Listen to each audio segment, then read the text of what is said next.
Кофе, кофе, кофе, кофе, кофе, кофе, кофе. Все поголовно пьют кофе. Утром на завтрак, в обед, после плотного ужина, ранним утром перед поездкой на машине. И пьют его все для того, чтобы взбодриться. Но теперь шоковая информация, друзья. Кофе, которое вы пьете каждый день, не дает никакого энергетического эффекта. Сильное заявление. Проверять я его, конечно, не буду. Сейчас я наглядно вам это покажу и расскажу. Кофейное зерно, как и любое другое зерно, имеет две структуры, два участка. Наружную оболочку и внутреннюю. При росте и созревании зерна в наружной оболочке набирается алкалоид кофеин.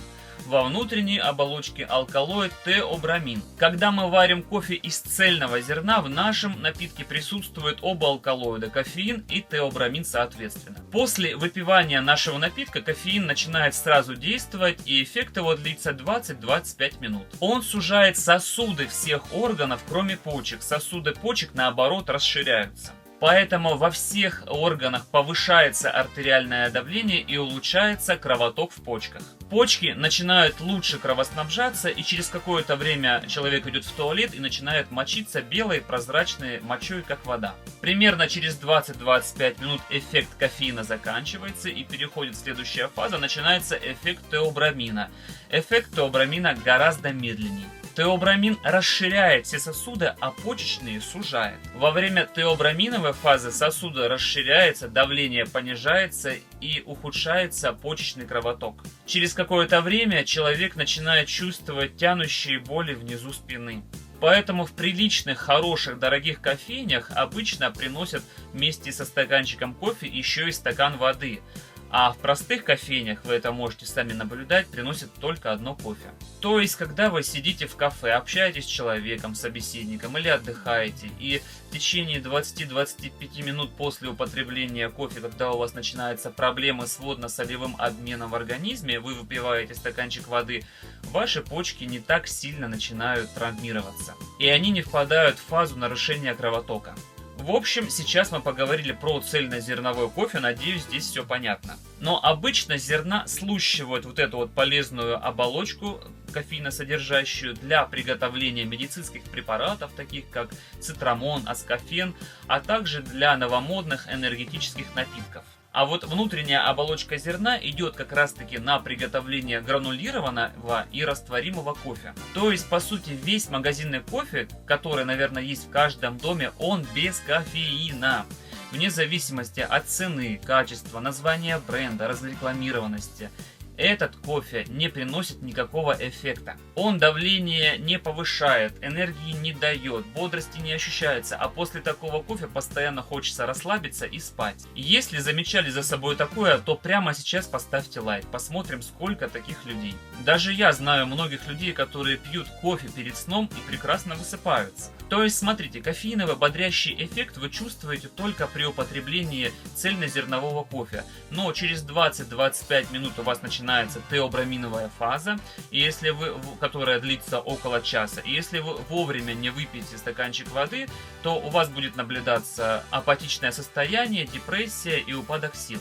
Люди, которые не обладают этой информацией, обычно попадают в неприятную ситуацию.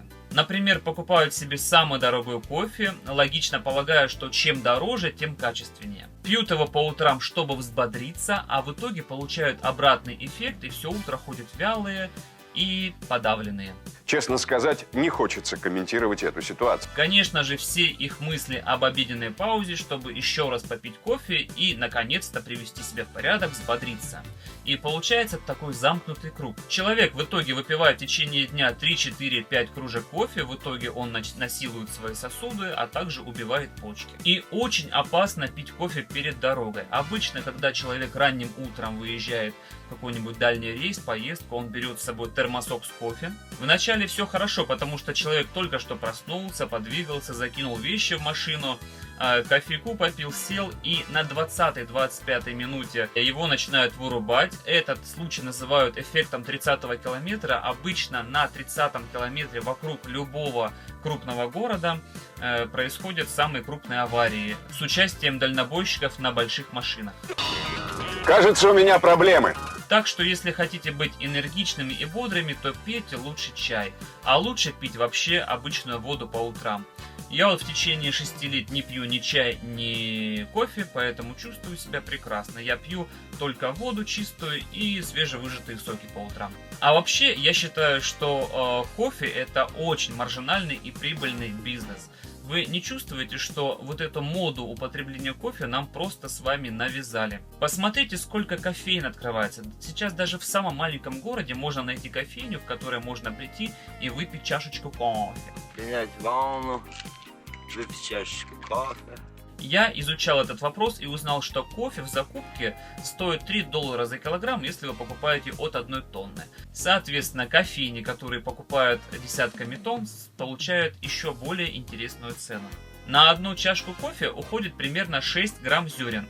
То есть с 1 килограмма кофейня может изготовить примерно 166 чашек кофе для своих клиентов. Одна чашка кофе стоит в среднем 3 или 4 доллара.